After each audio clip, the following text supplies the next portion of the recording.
Coconut Podcast, saison 4, avec votre animateur Alain Joe, propulsé par le groupe Quartier.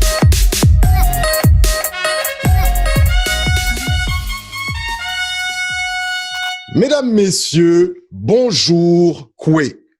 En ce mois de mars, nous recevons une panoplie d'invités de marque. Mais alors là, nous allons faire une rencontre incroyable. Pour ceux qui ne le connaîtraient pas encore, vous allez apprendre à le découvrir à la manière Coconut Podcast. Et pour ceux qui le connaissent déjà, eh bien oui, messieurs, dames, restez avec nous car Monsieur Duhem prend le temps pour la diversité aujourd'hui. Alors, c'est avec un immense plaisir que nous recevons celui que nous avons connu comme chroniqueur, animateur à la radio, mais aujourd'hui, oui, messieurs, dames, il est le chef du Parti conservateur du Québec.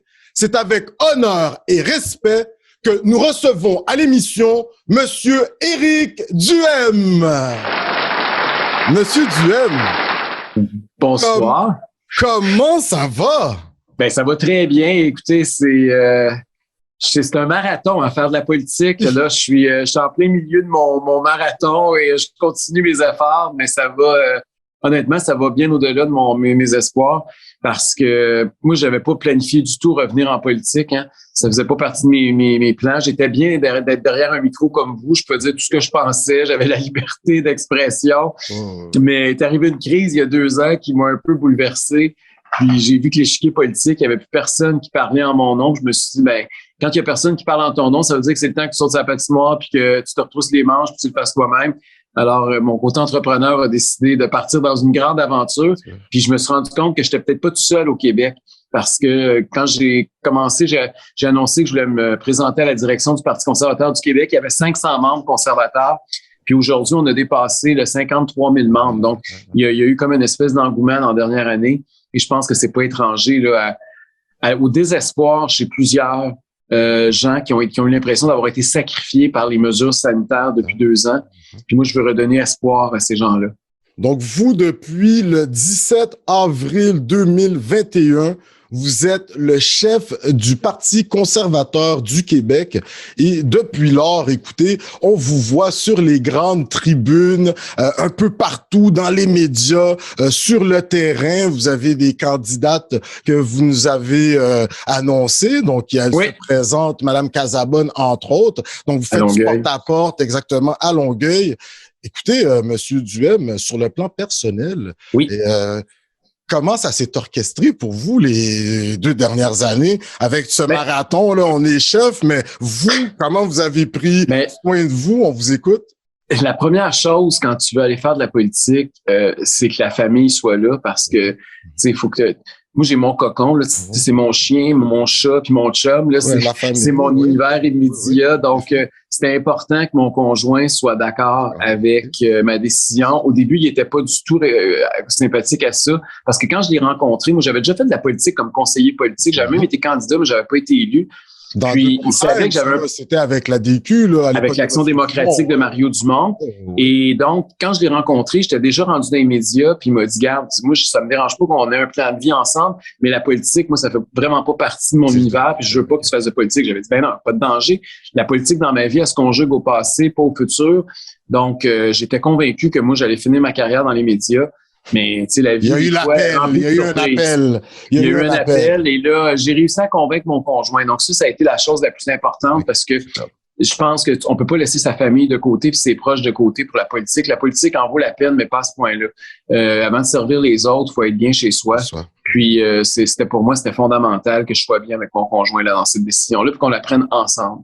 Excellent, excellent. Et on sait que pour un peu faire respirer les méninges, vous aimez prendre une bonne marche avec, je pense, quelqu'un qui est très il est quasiment personnifié là. Oui, personnifié. C'est quelqu'un, votre chien, Mia. Donc, vous prenez des marches. Est-ce que pour vous, ça a été difficile lors du début des couvre-feux ou ce que permettait pas nécessairement au tout début que les gens aient un chien, mais par la suite, ça s'est rectifié. Est-ce que je vais vous faire un secret, je vais vous dire un secret. C'est parce que moi, avec ma Mia, je fais pas juste prendre des marches, je cours aussi. J'ai une espèce de bungee que je m'attache autour de la taille. Puis j'ai couru quelques marathons dans ma vie. Là. J'aime beaucoup ça courir. Pour moi, c'est ma façon de faire sortir la pression. Ça porte un nom, là. Comment ça? Le canicross. Canicross. Canicross pour canin, là. Mais donc, c'est ça, j'adore ça. Elle adore ça, elle aussi. Donc, on court souvent ensemble. C'est un chien qui est bourré d'énergie. Donc, c'est très agréable. Puis ça me permet... Tu sais, quand on est en politique, là, maintenant, on a comme le... Je sais pas comment dire ça, mais c'est pas juste en politique. Là. Tout le monde qui nous écoute, il y a beaucoup de gens qui travaillent très fort. Là. Mais maintenant, on vient qu'on a le cerveau comme Angelo, là, et on a besoin de prendre de l'air, de s'aérer, de faire quelque chose de constructif. Puis quand je reviens d'une course avec elle, écoute, j'ai de l'énergie là, comme c'est pas possible. Comme pas à peu près. Bon. C'est ma source d'énergie. Il y a le sommeil et mes courses avec Mia qui me nourrissent. Excellent, ça c'est super. Je peux te la montrer à l'écran? Ben oui, ben bien sûr, le Québec va l'avoir en primeur à Coconut Podcast. Elle sait pas, la gênée. Allez, fais pas ta timide. Elle va monter. Ah ben, c'est genre... Tiens, regarde la caméra, regarde ici. Regarde, Labrador, je vois du Labrador. Labrador, Pitbull. Pitbull, ah, super. Pour ça, c'est son côté Labrador qui aime courir. Son côté Pitbull, c'est son côté affectueux. Je sais que c'est pas la réputation que les Pitbulls ont, mais c'est ce qu'ils sont dans la vraie vie. On dit tel maître, tel chien. Alors, Monsieur Duhem, on sait que vous êtes un taureau. Il y a un côté affectueux là chez le chef du... Mais en fait, moi, je dirais que tu sais, le chien va... c'est une éponge, Jamia. Comme par exemple, hier, j'étais, tout le monde en parle. J'étais un peu stressé. J'ai eu plus de difficultés à dormir. Puis le jour, j'avais hâte que ce soit terminé. Là. Puis mon chien, hier, était très nerveux. Il a eu plein de problèmes toute la journée parce qu'elle avait comme reçu m'a senti mon émotion. Donc, c'est quand on a un chien, les animaux de compagnie, même nos chats, tout le monde qui a des animaux, là, vous le savez, c'est fusionnel. Hein. Faut qu'on a une relation unique. Parce qu'on les aime, nos petites bêtes. Ben, on est content de savoir que Monsieur Duhem prend du temps également pour promener son chien, puis même pas juste pour la promener, mais même courir avec. Donc ça, c'est intéressant. On apprend à vous connaître différemment. Absolument. Je parle pas de ça dans les entrevues trop politiques ailleurs. Ben, on s'en va dans le politique dans pas long. On va y aller. Monsieur Duhem, très rapidement, on va apprendre à vous connaître. Écoutez, on va en surprendre plusieurs. Préparez-vous, là, peut-être ça remonte à longtemps. Salam alaikum. Salam alaikum. Wa alaikum salam. Wa alaikum salam. لباس لباس عليك وشي بالخير. لباس الحمد لله. أنت مغربي؟ أنا بتكلم شوية عربية شوية. بس تونسي ومصري. Oups, j'appelle. OK, c'est une messe à japper. Mais moi, je savais pas. Vous êtes d'origine quoi, vous? Anna, je suis né au Québec, mais d'origine Anna Québécois. Anna Québécois, indienne. Haïti. OK, bon, mais comment ça se fait? Vous avez appris l'arabe? Ben, j'ai fait un stage en Tunisie, Néapolis Céram, donc les perspectives d'avenir de l'industrie de la céramique en Tunisie. Et également, j'étais en Égypte, Masrom, El Dounia, Égypte, du monde. Donc, j'ai appris un petit peu chouette. Vous, en déplacement à l'étranger, vous avez pris le temps d'apprendre une langue étrangère et je pense qu'il y a très peu de Québécoises et Québécois qui savent que vous, quand même, maîtrisez, en tout cas, vous connaissez pas mal l'arabe. Baragouine, le marocain. Honnêtement, je le pratique pas beaucoup au Québec parce que même mes amis marocains ou algériens, ils sont francisants. Ils sont mais pour moi, c'était fondamental quand je suis arrivé, mon premier déplacement, ça a été en Mauritanie. Puis vous étiez à Nouakchott, oui. Après un mois, j'étais déjà capable d'écrire. J'étais pas capable de... Moi, j'avais appris l'alphabet. Aleph, Bet, Fe, Gim, Ha, Ha. OK, t'as tout appris ça aussi. Et ça, j'ai appris ça au début. Puis après, ça a pris 1 an ou 2. Mais c'est long, l'arabe, on le maîtrise jamais totalement. C'est trop long pour nous. J'étais trop vieux pour commencer à apprendre une langue comme celle-là. Mais pour moi, c'était quand même fondamental que je puisse au moins être capable de faire mon marché. Puis c'est une question de reconnaissance aussi. Moi, je pense que quand tu es dans un pays, même si tu parles pas la langue, il faut au moins que tu sois capable de dire merci. Il faut au moins que tu sois capable de poser des questions, de comprendre minimalement ce que l'autre te dit. Pour moi, c'était une question de respect. Puis même les employés, tu sais, souvent, puis souvent, au Maroc, on va se le dire, là, puis là, je veux pas offenser personne, mais les Marocains parlent souvent mieux français que nous, là. Il y a pas de, Bien c'est sûr, pas, ouais, bien sûr, bien sûr. Il y a une présence française c'est qui était ça. très Mais en forte même temps, leur et langue continue. maternelle, c'est quand même l'arabe, puis il faut respecter ça. Puis pour moi, c'était important que, tu sais, la langue, en tant que Québécois, c'est sûr que j'ai cette sensibilité-là, hein. Quand on est une minorité en Amérique, on comprend l'importance de la langue, puis on voit que des gens nés ici qui parlent pas notre langue, ça nous choque, à juste titre, je pense. Fait qu'on peut pas commencer à reproduire ça chez les ailleurs lorsqu'on se autres. C'est déplace. ça. En effet.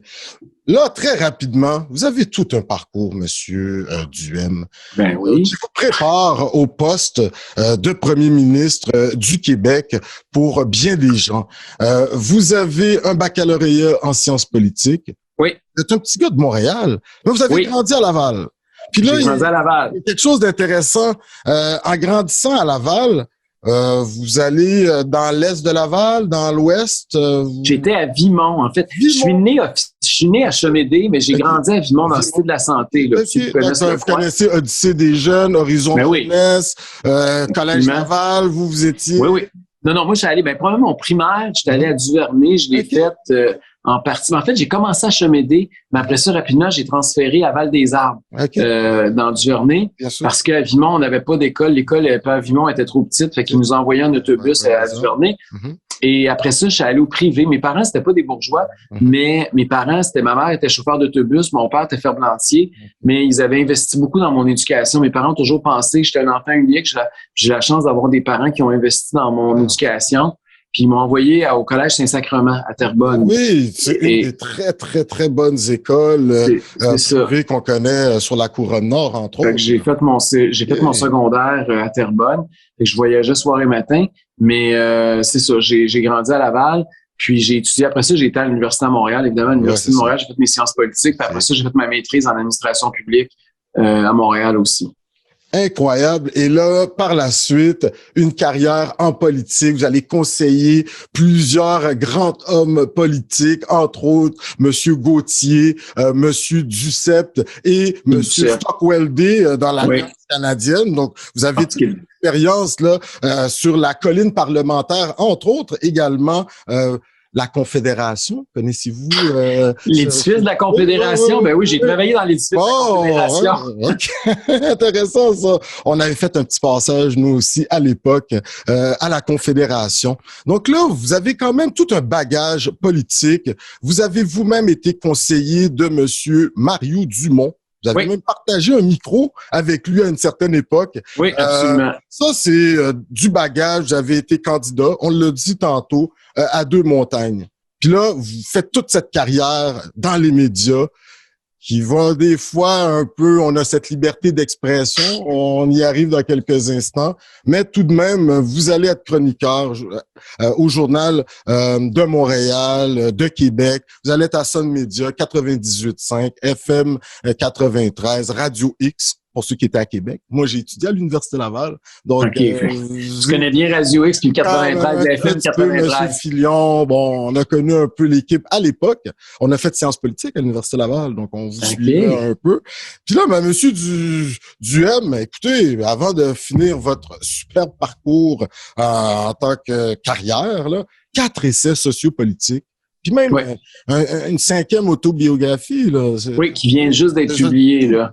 Envers et pour tous. C'est mon ami Frédéric Tétu, professeur de cégep en philosophie, qui vient d'écrire ma biographie. Là. Donc là, on invite les gens quand même peuvent se procurer vos essais. L'État contre les jeunes. 2011. L'État contre les jeunes, c'est mon premier, puis c'est peut-être le plus important en termes pour ma philosophie politique, parce que moi, si je me suis intéressé à la politique dans la vie, c'est en raison de l'inéquité entre les générations. J'ai toujours vu que... Vous avez une petite crotte contre les baby-boomers. Mais j'ai pas de crotte contre personne. C'est juste que, pour moi, il y a un contrat moral dans la vie qui est de donner plus à la génération qui nous succède que ce qu'on a reçu de nos parents. Et malheureusement, pour la première fois de l'histoire du Québec, ce contrat-là a été rompu. Puis pour la première fois, il y a une génération qui va vivre plus pauvre que celle de ses parents. Et c'est pas insignifiant. Ça s'est pas fait. C'est pas parce que des individus sont mal intentionnés puis ont voulu déshériter leurs enfants. C'est parce que l'État a détourné. C'est ça. Politiquement, il y avait un intérêt à distribuer des faveurs puis à refiler la facture à ceux et celles qui n'avaient pas encore le droit de vote ou qui n'étaient pas au monde. Et ce modèle-là, pour moi, il est déficient. Et puis, c'est plein des raisons pour qu'aujourd'hui, je suis en politique puis je veux fixer on est face à une crise étudiante également, là, quand vous écrivez ça, là. Donc, oui. Donc, c'était pour moi, l'équité entre les générations, c'était important. Puis, j'avais l'impression qu'il y a eu un hold-up intergénérationnel. C'était un peu ça ça faisait 20 ans, dans le fond, que quand j'ai publié ce livre-là, ça faisait 20 ans que je pensais à ça, que ça tournait dans ma tête. Mon deuxième, ça a été Libérez-nous des syndicats. C'était contre le corporatisme syndical. Je trouvais que les syndicats, qui étaient au départ des bonnes organisations qui voulaient représenter les travailleurs, leur négocier des meilleures conditions de travail, étaient devenus des espèces de carcans à ramasser des cotisations syndicales, puis très corporatistes pour empêcher notamment des jeunes de monter dans les organisations ou des travailleurs étrangers ou toutes sortes de trucs. Les syndicats les clauses orphelins. Donc, je trouvais que les syndicats avaient détourné la mission un peu qui était noble au départ. Donc, j'ai écrit ça, Libérez-nous des syndicats. Mon troisième, c'était sur la Société des alcools du Québec, la SAQ. Et c'était pour... Tire le bouchon, hein? La SAQ tire le bouchon, c'était exactement ça. Puis celle-là, c'était pour dire que je suis pas pour la privatisation, moi, des SAQ, mais j'aimerais ça qu'il y ait de la concurrence. Puis je trouvais qu'un monopole, qu'il soit public ou privé, c'est pas important. Un monopole, c'est pas bon pour le client. On a toujours intérêt à avoir de la concurrence. Et pour moi, c'était, moi, je rêvais, là, quand je vais dans plein de pays, on voyage un peu à travers le monde, puis on voit, par exemple, en Europe, des gens qui arrivent dans des épiceries, puis il y a des producteurs locaux qui marient certaines boissons avec certaines charcuteries ou fromages, puis on peut essayer, on peut goûter partout. On pourrait avoir des cavistes, là, je sais pas, chiliens de Montréal. On y a pensé au Québec, là, récemment, là, à peut-être un peu privatiser un peu la vente d'alcool, enlever un certain monopole à la société d'État. C'est ça. Tu sais, il y a plein de gens qui arrivent de plein de régions du monde où ils font toutes sortes de trucs avec l'alcool, puis c'est toutes sortes de boissons exotiques, ou en tout cas qu'on a pas l'habitude au Québec. Par exemple, la bagosse, on en a aux îles. Mais ces gens-là pourraient ouvrir des petits commerces, là, puis pourraient, tu sais, moi, je pense toujours aux Chiliens, c'est parce que moi, j'aime beaucoup le vin chilien, mais je pense toujours à un Chilien, là, j'ai un ami, là, c'est lui, dans sa région, il connaît tous les vins et tout ça. Il rêverait d'ouvrir une petite cave à vin, puis de faire découvrir les vins de son pays d'origine. Plus artisanal, oui. Puis ça serait plus sympathique, ça serait une expérience. Mais ici, c'est un monopole public où tout est pareil, tout est uniformisé, où je trouve que ça manque de diversité. Pour revenir à un thème qui vous est cher. Bon, excellent. Puis pour terminer, il y a un dernier de vos ouvrages qui a fait quand même tapage. C'est celui que j'ai le moins vendu, mais c'est celui qui a fait le plus jaser. Ben oui, parce qu'on sait en 2017, vous avez affirmé ouvertement que votre orientation sexuelle, et vous avez quand même pris position en écrivant cet essai, La fin de l'homosexualité et le dernier gay. Puis là, vous dites que, écoutez, continuez à financer certains organismes qui tentent de défendre. Si vous accédiez à la plus haute magistrature de l'État, eh bien, vous repenseriez au financement de certains de ces organismes. En fait, pour moi, ce qui est important là-dedans, c'est que faut arrêter de voir les gays comme une minorité oppressée. On a la chance au Québec de vivre dans une des sociétés les plus tolérantes au monde. Et au lieu de revendiquer, je pense que l'art est à la célébration. Puis moi, en tant que gay, je pense que c'est important que ça vienne de moi, parce que ça venait d'un hétéro, le message passerait pas aussi bien. Et je pense que c'est important qu'on puisse dire, moi, dans ma vie, ça m'a pas nui d'être gay. J'ai pas eu de recul professionnel. Mes parents m'aiment pas moins. Puis ma vie a pas été plus difficile parce que je me souviens quand j'ai annoncé mon homosexualité à mes parents, ma mère m'avait dit, elle pleurait. Puis je comprenais pas pourquoi elle pleurait. Puis là, je vais te démotiver si j'en parle trop, mais elle m'avait dit, tu sais, aujourd'hui, Éric, moi, j'ai tout fait depuis que tu es au monde, depuis que je t'ai donné naissance. Mon but dans la vie, c'était de m'assurer que mon enfant, sa vie soit meilleure que la mienne. J'étais prête à donner ma vie pour que ça soit le cas. Puis aujourd'hui, tu viens de m'apprendre que ta vie va être plus difficile. Puis c'est à partir de là, dans le fond de mon livre, parce que plusieurs années plus tard, je l'ai écrit, là, mais quand c'est arrivé, parce que moi, j'ai dit à ma mère à ce moment-là, non, maman, je pense que tu te trompes. Les temps ont changé. Moi, je pense que ma vie va être aussi facile, sinon plus facile. Puis aujourd'hui, je peux dire que j'avais raison puis elle avait tort. Et puis moi, je voulais rendre hommage à ma mère de cette façon-là. C'est pour ça que j'ai écrit ces livres. C'est pour ça que je parle de la fin de l'homosexualité. Parce que moi, je suis pas un homosexuel, je suis pas gay. moi, je suis un être humain, je suis un Québécois par à tout le monde. C'est ça mon message. OK, bon, hein, Coconut Podcast, ça vous donne la possibilité de porter un petit éclairage là sur certaines critiques qui ont pu avoir. Mais non, mais c'est sûr que quand on dit ça, de contextualiser là, c'est ça qui est important. Oui, mais quand on dit ça, c'est sûr que ça ébranle les colonnes du temple parce qu'il y a toute une industrie de la victimisation qui a été montée. Il y a des gens qui ont intérêt à nourrir ça, qui vivent de ça. Et quand on dit que les combats sont peut-être plus aussi utiles qu'ils l'ont déjà été, puis on devrait peut-être focaliser nos énergies sur autre chose, mais c'est sûr qu'il y a des gens qui se sentent attaqués. Puis moi, j'ai dit que les subventions pour ces programmes-là, je suis pas convaincu que ça a encore sa raison d'être. Et là, bon, mais il y a des jeunes quand même. Il y a certains jeunes dans les écoles qui sont victimes d'intimidation. C'est encore très présent. Mais Alain, des attaques qui se font dans les villages là, à Montréal. Là. Premièrement, quand on s'attaquait dans le cours d'école, moi-même, je traitais les autres de moumounes. Je veux dire, c'était pas... je suis sûr que même si vous êtes hétéro, vous êtes traité de moumounes. C'est pas... Je veux dire, ça fait, les enfants, ça peut être méchant des fois. Là. Mais mon point, c'est pas ça. C'est que à l'époque, il y avait Jasmin Roy qui avait publié le Hostie Fif, où justement, c'était beaucoup dans la victimisation. Puis moi, ce que je disais aux parents, c'est qu'est-ce que vous voulez faire lire à vos enfants? Voulez-vous faire lire un livre où le gay dit que sa vie a été de la merde, qu'il a eu des idées noires, qu'il a été une victime toute sa vie, ou vous voulez faire lire mon livre qui dit non, regarde, moi je me suis poussé mort, j'ai aussi bien réussi que les autres, puis ayez pas peur, foncez, allez au bout de vos rêves, puis votre ambition, puis votre orientation sexuelle, elle importe peu. Quel livre vous feriez lire à votre enfant si vous apprenez qu'il est gay? Pour moi, c'est se poser la question, c'est d'y répondre. Okay.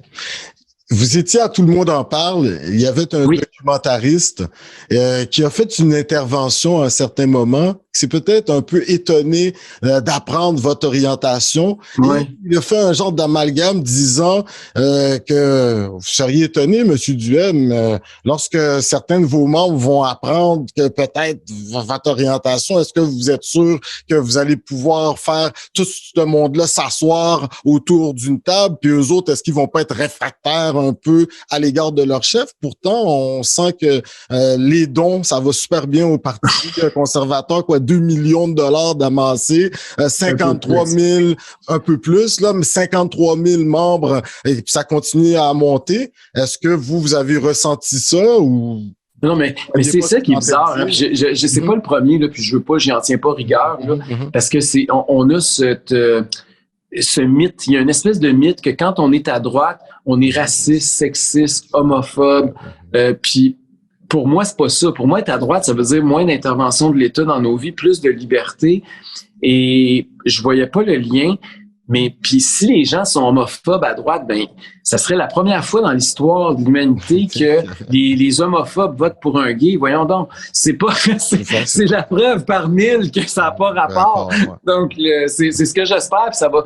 J'espère en tout cas contribuer à détruire cette perception qui, quant à moi, est fausse. Vous êtes à droite, on le sait, vous campez à droite. Le racisme systémique, on est en plein dedans. Vous, est-ce qu'il y en a au Québec, oui ou non? On vous écoute. D'abord, il y a un gros problème au niveau de la terminologie avec ce débat-là. Puis, je suis pas un linguiste, là, mais moi, je suis convaincu. Puis, tu sais, j'ai déjà quelques... Vous êtes un académicien, là, quand même. Non, mais ça veut dire qu'il faut faire attention avec les mots parce que ça a une signification quand on commence politiquement à jouer avec des concepts. Systémique, ça veut dire système en français. Est-ce qu'il y a un système qui discrimine, pour pas dire systématique? Moi, je ne pense pas. Moi, je pense qu'il y a du racisme au Québec. Ben oui, comme il y a de l'homophobie, comme il y a du sexisme. Mais le système, je pense qu'il est du bord des minorités. C'est-à-dire que si vous êtes victime de ça, moi, si quelqu'un est homophobe à mon égard, par exemple, si j'ai un adversaire politique demain qui se lève et qui me traite de petite fif, mais je peux vous dire que c'est pas moi qui va être dans le trou et qui va être obligé de démissionner le lendemain. Ça va être mon adversaire. OK? Le système, il est de mon bord. Et je pense que c'est la même chose pour la question du racisme. Je pense que si quelqu'un démontre, expose son racisme, c'est pas la personne qui va en être victime, que les gens vont se tourner, c'est vers qui les gens vont se tourner pour la blâmer, c'est la personne qui va l'avoir faite. Donc, oui, il y a du racisme, oui, il faut combattre ça, mais de dire que la société québécoise, il y a un système raciste, Je ne crois pas. Et puis, tu sais, faut faire très attention parce que je me demande des fois, quand on pousse trop, si on vient pas à exacerber des tensions qui ne sont plus là ou qui sont beaucoup moins présentes dans nos sociétés. On a la chance de vivre à une époque où les tensions linguistiques, raciales, sexistes ou sexuelles sont beaucoup moins présentes que ça a déjà été on sent qu'il y a une remontée tout de même de certains groupes un peu plus dans les extrêmes de l'échiquier, entre autres à droite et comme on peut les retrouver à gauche également. On sent qu'il y a une montée quand même dans certaines contrées d'un racisme latent, d'une xénophobie, même des fois d'antisémitisme. Est-ce qu'on ne doit pas redoubler d'ardeur, monsieur? Mais est-ce que ça, c'est au Québec? Parce que moi, écoutez, peut-être que je me trompe, là, puis je veux qu'on me le montre, là, si c'est pas le cas. Mais moi, je ne sens pas ça, je ne vois pas ça. Puis pour un système, là, il faut qu'on le démontre. Là. C'est pas j'ai eu un sentiment que, c'est j'ai entendu parler de. C'est où est la législation? Il y en a eu du racisme systémique, là, je le nie pas. Là. Oui, à McGill, il y a été une époque là, où les Juifs ne pouvaient même pas étudier, il y avait des quotas. Mais à une époque, on pouvait pas acheter une maison dans certaines zones parce que il y avait des politiques d'agents immobiliers qui repoussaient certaines communautés culturelles du quartier. Ça, c'est du racisme systémique. Oui. Mais on n'en est pas là. Il n'y a plus de système. En fait, si on voulait vraiment être malhonnête... Joyce Echaquan, à Joliette, est-ce que là, on s'est pas peut-être le plus rapproché de... Oui, mais c'était quand même des individus, c'était pas un système. L'hôpital ne discriminait pas contre elle ou contre les Autochtones. Mais c'est vrai qu'il y a eu du racisme. Ça, vous avez raison de le souligner. Mais faut juste... Parce que quand on commence à dire... Faut que vous compreniez que si d'un matin, le gouvernement disait il y a du racisme systémique, puis le Québec est une société où il y a du racisme systémique, il y a beaucoup de Québécois qui se sentiraient pointer du doigt et se faire accuser de racisme. Et ça, je pense que c'est dangereux faire ça. Il faut cibler nos attaques contre ceux et celles qui sont vraiment racistes. Puis sinon, ça peut avoir l'effet inverse. C'est juste ça que je dis. C'est une canne de verre qu'il faut la manipuler de façon très, très prudente. Très rapidement, lorsque vous étiez chroniqueur à la radio, parce qu'il y a plusieurs gens de la communauté noire et des communautés culturelles qui portent attention à votre message, là, à votre programme, ce que vous avez à offrir, les valeurs du Parti conservateur du Québec. Puis là, il y en a qui ont encore cette petite crotte sur le cœur. Là. Puis là, aujourd'hui, vous avez peut-être la chance de peut-être vous excuser ou peut-être de dire comment vous aideriez à rectifier cette situation. Vous étiez en onde et là, maintenant, pouf, une bombe tombe. Ce que vous dites, oui, mais dans la communauté noire, déjà, ils n'ont pas beaucoup de modèles. OK, peut-être dû à un système qui ne permet pas à ce qu'il y en ait plusieurs, oui. Donc là, vous n'avez pas beaucoup de modèles, mais c'est encore pire, tu sais, c'est dommage, tu faisais allusion à Denis Stevenson, à Jean Pascal. En fait, quand Jean Pascal venait de se faire accuser, il venait d'avoir des accusations contre Jean Pascal pour agression sexuelle. Puis moi, je suis intervenu, puis c'est ça, c'est quand on... C'était pas un peu fort quand même, votre intervention? Parce que vous le savez, quand on a un micro, c'est pas comme quand on écrit, puis on peut pas se relire. Hein? Puis quand je l'ai réécouté, c'est sûr que ça peut prêter à interprétation, mais remettez-le dans le contexte, puis prenez pas juste la citation hors contexte. J'étais dans un contexte où je commentais l'arrestation de Jean Pascal et je disais que j'espérais que les accusations soient fausses. Puis heureusement, c'est ça qui est arrivé par la suite. Il a été libéré, comme vous savez. Bien sûr. Et je disais que, parce que malheureusement, ça arrive souvent que ils sont trop... ils sont trop... C'est de héros à zéro, parce que des fois, vous nommiez certains, vous avez fait allusion à Barack Obama. Est-ce qu'il n'y avait pas un peu une pression de vos patrons, parce que, bon, on est à la radio, faut qu'il y ait des codes d'écoute, faut faire un peu de sensationnalisme, parce qu'on parle à M. Duhem, il a voyagé... non, mais attendez une minute, je viens de dire, mais moi, là, j'aurais pu dire la même chose des Québécois francophones, parce que il y avait trop peu de héros francophones jusqu'à très récemment. Hein? Puis les seuls qu'on avait, c'était des joueurs de hockey. Et puis, tranquillement, il y a eu des gens qui ont réussi dans d'autres domaines. Je pourrais même dire la même chose des gays. Il y a été longtemps où, tu sais, les gays, là, c'était un coiffeur, puis c'était un décorateur intérieur. Tu sais, c'était ça qu'on avait l'impression qu'il y avait. Mais ça, fort heureusement, ça a évolué. Je pense que les Noirs aussi, c'était un peu ça. Puis, c'est sûr que la communauté noire, étant donné l'histoire, puis étant donné tout ce qui s'est produit depuis des siècles, c'est sûr qu'il y a une sensibilité. C'est peut-être ça que j'ai mal mesuré. Mais mon propos était aucunement un reproche contre la communauté. Au contraire. On le réécoute. On sent bien que vous essayez de le dire. Vous disiez, c'est dommage pour les gens de Montréal-Nord qui étaient super contents d'avoir ces figures positives. Puis après, il y a comme un petit bémol qui vient se rajouter. Peut-être vous aviez été fort à ce moment, mais là, on sent quand même avec le temps. Non, mais vous comprenez dans le contexte. Bien sûr, radiophonique, là, également, là, c'est sûr. Ici, dans un compte, moi, là, je parlais 4 heures par jour. J'avais un micro en dessous du nez pendant 12, 15 ans. Fait que c'est sûr que j'en ai dit plein de choses, puis vous pouvez le prendre dans l'ordre. Qu'allez-vous faire en tant que premier ministre pour permettre une plus grande représentativité de la diversité, entre autres de la communauté noire, pour qu'on en ait des modèles positifs? Ben là, d'abord, j'ai commencé mes 2 premiers candidats que j'ai annoncés la semaine dernière. Il y en a un, c'est un Québécois d'origine libanaise, Karim El Ayoubi, et l'autre, c'est le docteur Roy Ebun, qui vient de Inde, puis qui est noir. Mais là, c'est ça, ça, c'est l'autre affaire. Là. Je veux pas me mettre les pieds dans les plats. C'est clair. Non, mais est-ce qu'un Indien, c'est un noir ou c'est parce que je sais pas si c'est considéré comme noir? Vu la discrimination due à la peau foncée, écoutez, c'est déjà là. Après, puis, là, la semaine prochaine, je vais annoncer une candidate. Non, jeudi, je vais annoncer une candidate à Québec d'origine sud-africaine. Donc, il va en avoir. Mais c'est pas... Puis là, je sais que ça, c'est un autre propos qui va faire histoire, puis que vous allez dire que c'est malhabile de dire ça, mais moi, je le pense profondément. Moi, je veux pas que les gens votent pour moi parce que je suis gay. Je veux qu'ils votent pour moi parce qu'ils pensent que je suis le meilleur pour battre François Legault, puis je serai le meilleur premier ministre que le Québec peut avoir parmi les choix qui vont être offerts le 3 octobre prochain. Puis quand je choisis mes candidats, moi, je regarde pas la couleur de leur peau, je regarde la compétence à représenter les gens de leur circonscription. Et s'il y en a 20, 30, 40 qui viennent des communautés, tant mieux. S'il y en a 5, tant pis. Mais c'est la même chose avec les femmes. Je veux pas qu'on soit obligé, parce que je pense que ça dessert... chez vous? Parité? Non, moi, là, j'y crois pas. Les quotas, j'en veux pas. Okay. Je pense que ça dessert toujours les minorités. Parce qu'après ça, on regarde les gens et on se dit, lui, il est pas compétent, il est là parce qu'il a coché toutes les cases au niveau de la discrimination. C'est pas ça qu'on veut. On veut des gens qui sont égaux puis qui sont là parce qu'ils sont compétents puis que les gens les regardent pour ce qu'ils sont et non pas en fonction de la couleur de leur peau. Vous avez le choix. On termine dans moins de 4 minutes, 5 minutes. Oui. Vous voulez remplacer Monsieur François Legault.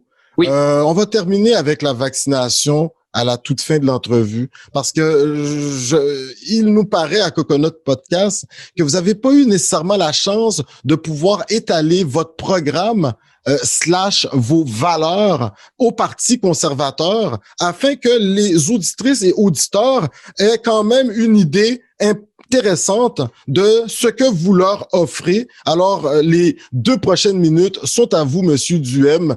Les valeurs, le programme du Parti conservateur.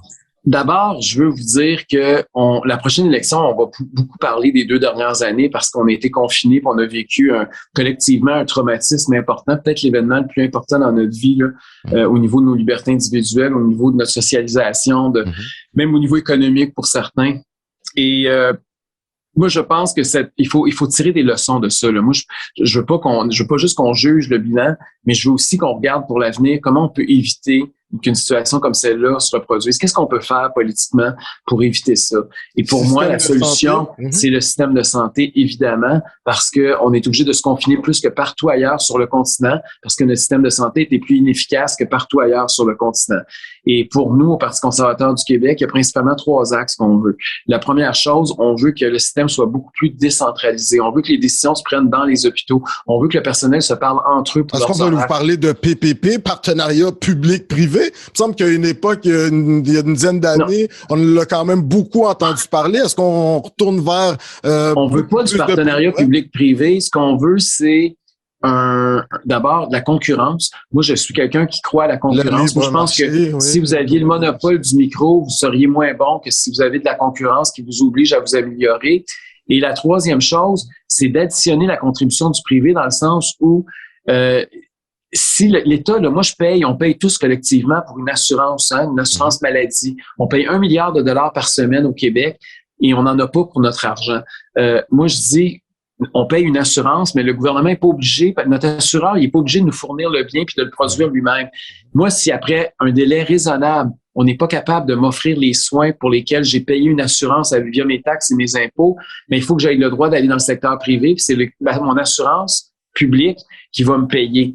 Et c'est un peu ça notre modèle, c'est dire, ouvrons de la concurrence, puis assurons-nous que, comme ça se fait dans un paquet de pays européens, moi j'ai vu ça à Stockholm, c'est là où l'idée m'est venue, mais il y a beaucoup de pays européens qui fonctionnent comme ça, puis leurs systèmes de santé sont beaucoup plus performants que le nôtre. Est-ce qu'on risque pas de laisser certaines personnes, c'est là peut-être vous aurez une certaine éducation populaire à faire, afin, parce qu'il y a certains gens qui disent, ben là, si on s'en va un système de santé à 2 vitesses, y a-t-il pas des gens qui vont rester en arrière puis qui pourront pas se permettre certains services, puisqu'on a une pénurie de main-d'œuvre au Québec. Puis le deuxième point que j'aimerais vous amener là-dessus, vous, le seuil d'immigration. Ça a l'air que M. Bock-Côté dit ça, c'est un peu le tabou québécois dans un de ses écrits très récemment. Quand même quelqu'un qui prend le temps de vous apprécier. On aimerait vous entendre, M. Duhem. Oh, mais attendez, là, c'est quoi votre première question, votre deuxième? La première question, c'est le système de santé. Est-ce que peut-être le fait qu'on n'ait pas assez de main-d'œuvre, est-ce qu'il faut pas regarder vers là également? Oui, la main-d'œuvre, là, ça, c'est une bonne question. Puis parce que ensuite, ça va répondre en partie à la deuxième. Exactement, voilà. Par rapport à la main-d'œuvre, d'abord, il faut que ça cesse d'être tout centré sur le médecin. Nous, on pense qu'il faut qu'il y ait des gens, par exemple, des super infirmières qui puissent faire davantage de trucs. Il y a un paquet de gens dans le système de santé qui pourraient avoir plus de responsabilités pour alléger la tâche des médecins. L'autre truc, c'est les travailleurs étrangers. Je suis sûr que comme moi, vous avez rencontré un paquet de gens qui arrivent de l'étranger avec des diplômes. On reconnaît pas leurs diplômes. Je suis pas en train de dire qu'il faut donner des diplômes à n'importe qui viennent n'importe où.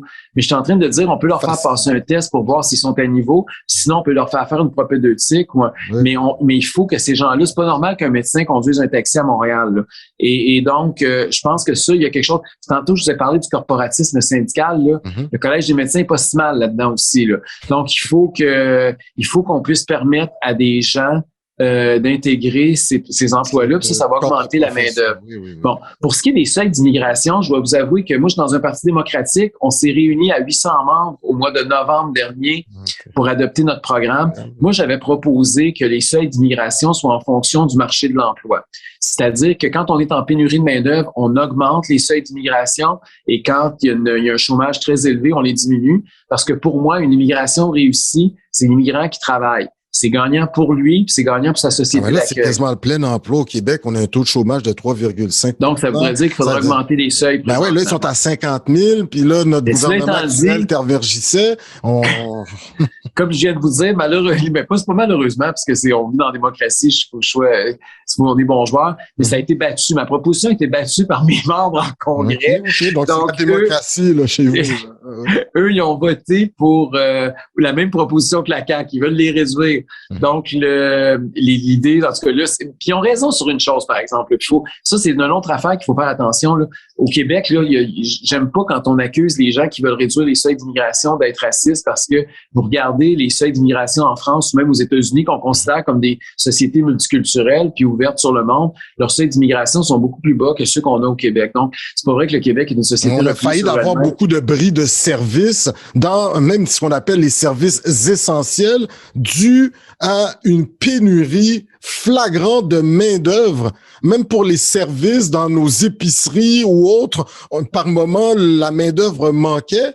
Est-ce que là, nous autres, en tant que Québécoises, Québécois, on n'a pas une certaine jugeote à avoir, à se dire, il faudrait peut-être ouvrir les valves là, à un certain moment. Là, parce oui, c'est une partie de la solution. Des CHSLD qui ne reçoivent pas certains services, vos grands-parents, nos parents à nous. Mais Alain, il faut faire attention parce que c'est en partie vrai puis c'est en partie faux. C'est en partie vrai parce que c'est de l'ordre des évidences, là, mais c'est en partie faux parce que l'immigrant qui arrive, lui aussi, a besoin de services. Fait que lui aussi, il augmente le besoin. Fait que le calcul est pas, c'est pas 1-1, là. Donc, il faut faire attention avec ça. Puis l'autre truc, c'est que on l'a vu beaucoup pendant la crise avec sanitaire qu'on vient de vivre. Le monde a changé, hein. J'ai l'impression que l'endroit où on est dans le monde est de moins en moins important. Puis on vit beaucoup, tu sais, on a là, regardez, on se parle via vidéo. Moi, je suis dans mon salon, vous êtes dans votre studio. L'univers virtuel est en train de beaucoup changer la réalité du physique d'où on habite. Et puis on le voit même à l'intérieur du Québec. Là, il y a beaucoup de gens qui vont immigrer là, à l'intérieur même du territoire québécois. Puis fait que je pense que l'avancée technologique est en train de rendre ces questions-là très, très, très différentes. Puis en tant que politicien, il faut prendre ça en considération parce que nous, quand on pense à des politiques, c'est pas les politiques pour il y a 10 ans, c'est les politiques de où nous serons dans 10, 15, 20, 30 ans. Et c'est ça qu'il faut tenir compte parce que la réalité virtuelle est en train de complètement bouleverser là, les réalités territoriales historiques. Là. Pour terminer, Monsieur Duhem, merci de votre temps. On vous a connu énormément pour votre position quant à la vaccination au Québec. 90% des Québécoises et Québécois sont vaccinés avec 2 doses là, minimalement.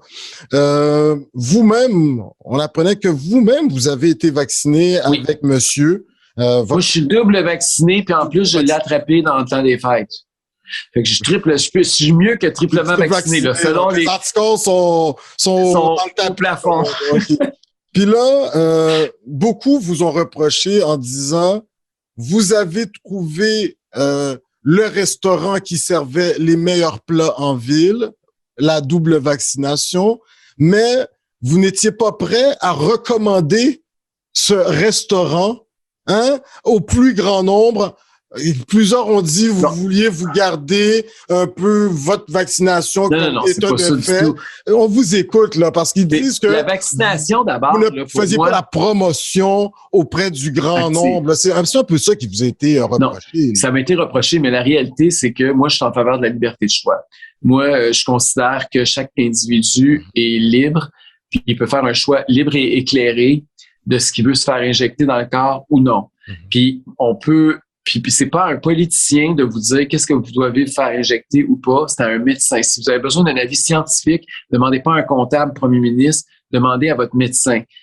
Pour moi, c'est quelque chose de fondamental. Qu'il y a un certain paternalisme, mais dans la tradition africaine, pour reprendre un exemple, vous avez vous-même vécu sur le continent africain, le sage, dans la société. Le premier ministre, il est quand même le sage. Il fait une recommandation. Il est pas assez vieux pour être un sage dans cette société africaine. Mais on est trop jeunes pour être des sages.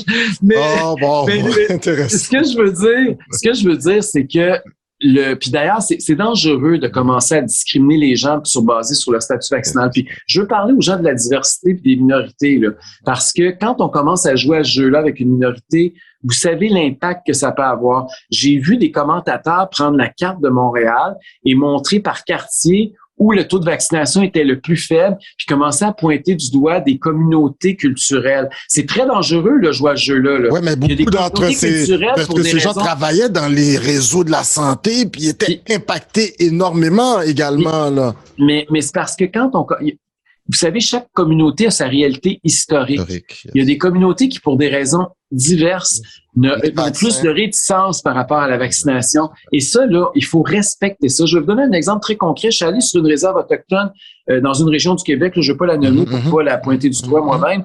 Mais je suis arrivé là et le grand chef m'a expliqué que personne n'était vacciné dans sa réserve. Et j'étais très étonné. Puis j'ai demandé pourquoi, qu'est-ce qui est arrivé. Puis au début de la vaccination, je ne sais pas si vous vous souvenez, mais ils ont décidé qu'il fallait vacciner les communautés autochtones en premier. Et là, ils sont arrivés avec l'autobus pour les vacciner. Et là, le grand chef puis la communauté s'est rebellée en disant « Vous ne nous prendrez pas comme cobayes. Historiquement, on a déjà été utilisés comme cobayes pour tester vos affaires, mais là, ça marche plus. On a appris de ces échecs-là. » Eux, ils ont eu peur que... Puis faut comprendre de où ça vient puis pourquoi. C'est pas parce que c'est des antivax, c'est des capotés, c'est des cinglés, c'est qu'ils ont vécu un traumatisme historique. Mais sans obliger, il faut respecter ça. Ça, on est d'accord, mais sans obliger, puis on vous entend, mais sans obliger, est-ce que en tant que premier magistrat de la province, le cas échéant, vous n'avez pas ce devoir de vulgarisation? Oui, on peut donner d'éducation, afin d'amener le citoyen à prendre faire un choix dit éclairé. Moi, j'aime mieux parler aux gens comme s'ils sont des gens intelligents et responsables qui vont ultimement prendre leurs décisions. Je veux pas parler, puis je trouve que François Legault, là-dessus, il a parlé beaucoup aux gens comme il les a infantilisés, puis il a voulu prendre des mesures coercitives. Moi, je m'excuse, mais quand tu dis à quelqu'un, je vais te donner un hot dog, un billet de loterie ou un cornet de 2 boules si tu vas te faire vacciner, je trouve pas que c'est respecter l'intelligence des gens. C'est ce que le gouvernement a fait au cours de la campagne de vaccination, puis moi, j'ai déploré ça, puis je le déplore encore aujourd'hui. Monsieur Duhem, pour terminer, là, oui. Aujourd'hui, on voit que les mesures sanitaires vont tranquillement être retirées. Là. Oui. Ça, c'est une bonne nouvelle pour tout le monde. Oui, très bonne nouvelle. Vous, on l'espère. Oui, ça, on l'espère. Vous, une fois élu, le cas échéant, le 4 octobre 2022, qu'allez-vous faire votre premier geste afin de vous assurer que tous les Québécois et Québécoises puissent rester libres et toujours dans cette optique de nous protéger également? On aimerait vous entendre. La première chose qu'on ferait, c'est qu'on modifierait la loi sur la santé publique pour que plus jamais un seul homme puisse gérer le Québec par décret. Ça fait, vous savez, 2 ans, on a adopté le 100e décret la semaine dernière. Ça va être le 101e cette semaine décret qui va être adopté par le gouvernement. C'est la période dans l'histoire du Québec où on a été le moins démocratique d'une certaine façon. Puis je regardais même hier les indicateurs démocratiques dans le monde. Le Canada est passé de la 5e à la 12e position. Moi, ça m'inquiète l'érosion. Ça nous a frappé fort là, ici aussi. Moi, ça m'inquiète beaucoup l'érosion de nos droits démocratiques au Québec. Puis moi, je parle au-delà des débats gauche-droite, encore plus au-delà des débats souverainistes fédéralistes, là, politiquement, il y a un enjeu. Il y a des gens, puis on est en train d'assister à une nouvelle division politique au Québec. D'un côté, il y a des gens qui sont... Providence, c'est ça, il y a des gens... Ouais. C'est ça, il y a des gens qui veulent donner beaucoup plus de responsabilité puis de pouvoir au gouvernement pour les protéger. Puis il y a d'autres gens, et j'en suis, qui aimeraient mieux qu'on continue à respecter nos droits démocratiques, nos droits civiques, puis nos libertés individuelles. Et je suis obligé de vous dire que j'ai été très surpris parce que d'habitude, des partis conservateurs... de droite, ça attire pas nécessairement beaucoup de gens des communautés culturelles. Hein. Historiquement, ils ont une tendance à voter plus à gauche quand on regarde les démocraties occidentales. Mais j'ai été très, très, très étonné de voir qu'au Parti conservateur du Québec, parmi notre membership présentement, les minorités sont surreprésentées. Parce que il y a beaucoup de gens qui ont fui leur pays d'origine, qui sont venus ici parce qu'ils cherchaient une terre de liberté, puis ils voulaient qu'on respecte leurs droits civiques. Ouais, mais êtes-vous à l'aise qu'il y ait des candidats, comme vous dites, un parti, c'est pas une religion, mais qui soit anti-avortement, ça vous gêne quand même, malgré que vous dites que vous allez pas revenir sur la législation en ce sens, mais quand même, il y a quelque chose de gênant. Moi, je suis au choix, tout le monde le sait. J'ai aucun appétit pour qu'on ait des débats sur la droite morale dans l'intérieur du parti. Il n'est pas question que la religion des uns devienne la loi des autres sous mon leadership. Cela étant dit, je suis conscient aussi que les gens des communautés, souvent, ils arrivent ici puis ils ont des convictions religieuses plus fortes que les nôtres. Et quelqu'un dans sa vie privée peut être pro-vie puis peut penser que c'est mieux de ne pas y avoir d'avortement, mais dans la vie publique, dans l'espace public, moi, s'il vient au Parti conservateur, il est obligé d'être pro-choix. Et donc, j'ai pas de problème. Moi, je respecte la liberté de conscience. C'est important. Les gens ont le droit de pratiquer la religion de leur choix. Et mais en même temps, il faut que politiquement, ils comprennent que s'ils viennent dans le Parti conservateur du Québec, ça ne sera pas pour en faire la promotion, pour l'imposer aux autres.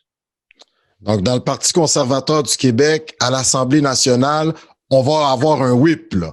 Il va avoir un whip. OK, il va y avoir quelqu'un qui va s'assurer que tout le monde un peu assure c'est sûr que moi, je suis pas très whip, OK, dans le sens où j'aime ça que les gens puissent penser puis dire ce qu'ils ont envie de dire, mais en même temps, je suis, tu sais, si on veut fonctionner dans une équipe, à un moment donné, il faut respecter les règles du jeu.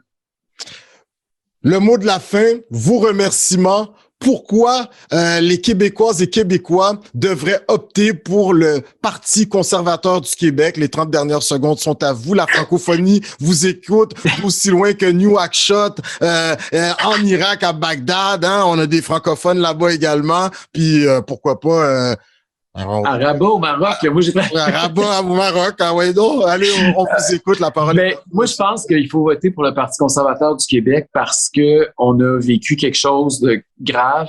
On pensait au Québec, puis moi, c'est pour ça que j'étais allé ailleurs dans le monde. C'était parce qu'on croyait que les libertés puis la démocratie, ça faisait presque partie de notre ADN, puis qu'on pouvait l'exporter, puis qu'on pouvait en faire profiter d'autres pays à travers le monde. Mais on s'est rendu compte avec la crise que une vague, somme toute, là, mineure, là, dans le sens de, par rapport à ce qui aurait pu nous arriver, un cataclysme là, d'ampleur très, très majeure, avec une vague comme celle-là, on a perdu très rapidement beaucoup de droits puis beaucoup de libertés. Et pour moi, ça, c'est inquiétant. Et si vous voulez revenir à une vraie normale, si on veut enlever l'État qui s'est avancé un petit peu trop dans nos vies puis qui nous a enlevé un peu trop de droits démocratiques, je pense que c'est important d'envoyer un message clair avec le Parti conservateur du Québec. Monsieur Éric Duhem, écoutez, toute une entrevue, vraiment à la manière Coconut Podcast. Écoutez, on a eu cette chance de faire le tour du Québec. Et le tour du monde, même. Le tour... pas pire, on s'est promené, mais on s'est rendu à la rencontre de nos frères et sœurs des Premières Nations. Et en langue Innu, ils nous disent « Chinash Kumitin ».